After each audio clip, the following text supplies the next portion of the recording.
किसी गांव में एक बूढ़ा किसान रहता था जिसके 4 पुत्र थे। किसान बद्धा ही मेहनती और ईमानदार व्यक्ति था। वह रोज अपने खेतों में काम करता, किंतु उसके 4 पुत्र किसान की खेतों में सहायता करने की बजाय पूरा दिन निठल्लों की तरह पड्ढे रहते और आपस में लड़ते झगड़ते रहते थे। बूढ़ा किसान उन्हें बार बार समझता और आपस में न झगड़ने की नसीहत भी देता, लेकिन किसान की किसी भी बात का उन चारों पर कोई असर नहीं होता।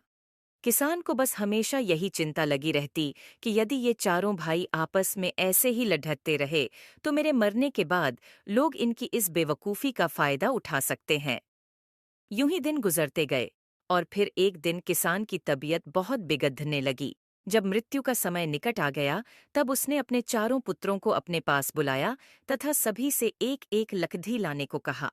जब चारों एक एक लकड़ी ले आए तो उस बूढ़े किसान ने अपने बद्ध पुत्र से उन चारों लकड़ियों को एक रस्सी से मजबूती के साथ बांधने को कहा। बद्ध बेटे ने वैसा ही किया।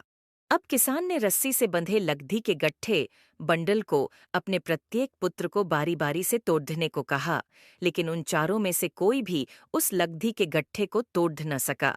इसके बाद किसान ने उस गट्ठे को खोलकर उसकी एक एक लकड़ी अपने 4 पुत्रों को देकर कहा, अब इन्हें तोड़ कर दिखाऊं। सभी ने लकड़ी तोड़ दी।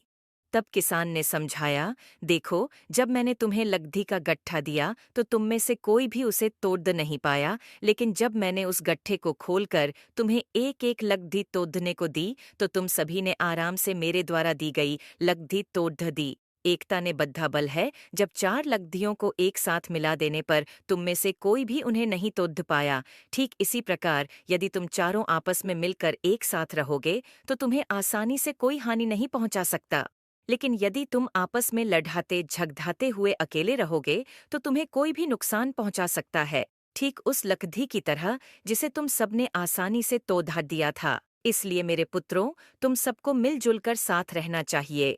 किसान की बात चारों की समझ में आ गई।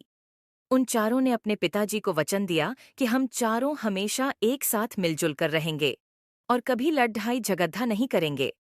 अगर आपको यह कहानी पसंद आई हो तो हमारे चैनल को सब्सक्राइब करें और वीडियो को लाइक व शेयर करना न भूलें। आपकी प्रतिक्रिया हमें और भी प्रेरित करेगी।